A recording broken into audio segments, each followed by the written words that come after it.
معه متحف خزائن النجف الذي افتتح اليوم بحضور شخصيات ثقافية وسياسية.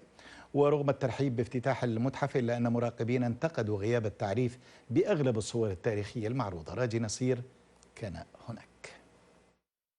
كل ما يتعلق بالتاريخ والتراث النجفي تم جمعه في متحف خزائن النجف الذي افتتح اليوم بحضور شخصيات سياسية وثقافية، وضم آلاف الوثائق المتنوعة والمخطوطات الثمينة وعناوين الكتب والصحف والمجلات جمعت كلها في هذا المتحف.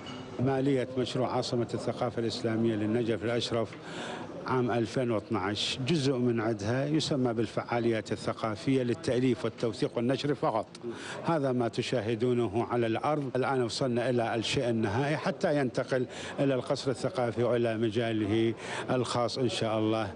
هذه القاعة إلى جانب غرف متعددة خصصت لتماثيل من الشمع لشخصيات علمائية معروفة ومراجع دين ومفكرين وأدباء وفنانين وصحفيين ورجال عشائر وثوار من أبناء المدينة.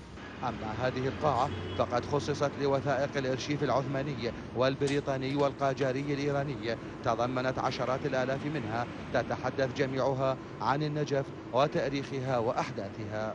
من ضمن المواضيع الأرشيف البريطاني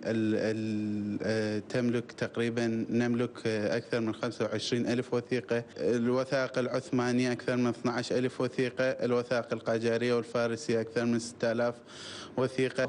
أطول نسخة من القرآن في العالم والتي يستمر العمل بها عرضت هي الأخرى في المتحف رغم عدم اكتمالها. وهنا غرفة خاصة بالزرخانة أو بيت القوة التي اشتهرت بها النجف مطلع القرن الماضي.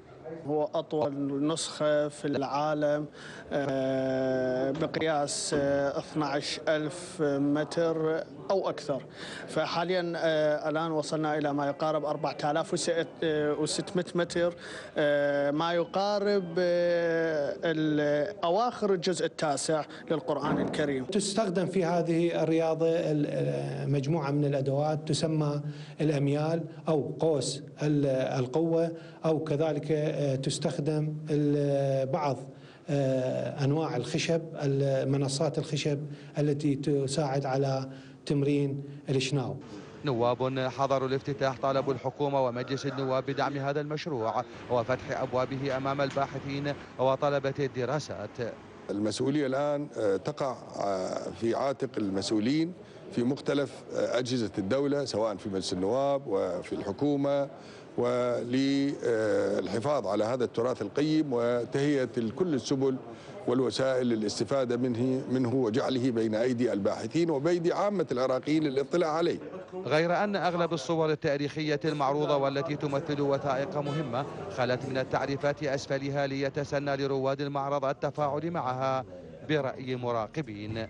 ما كتبه العثمانيون والإنجليز والإيرانيون في أرشيفهم وما عاصرته المدينة من أحداث وشخصيات فكرية وعلمية وسياسية وثقافية وأدبية، حاول القائمون على هذا المتحف جمعه هنا ليكون شاهدا على تاريخ مدينة النجف. راجي نصير، الحرة، النجف الأشرف. وفي الختام هذا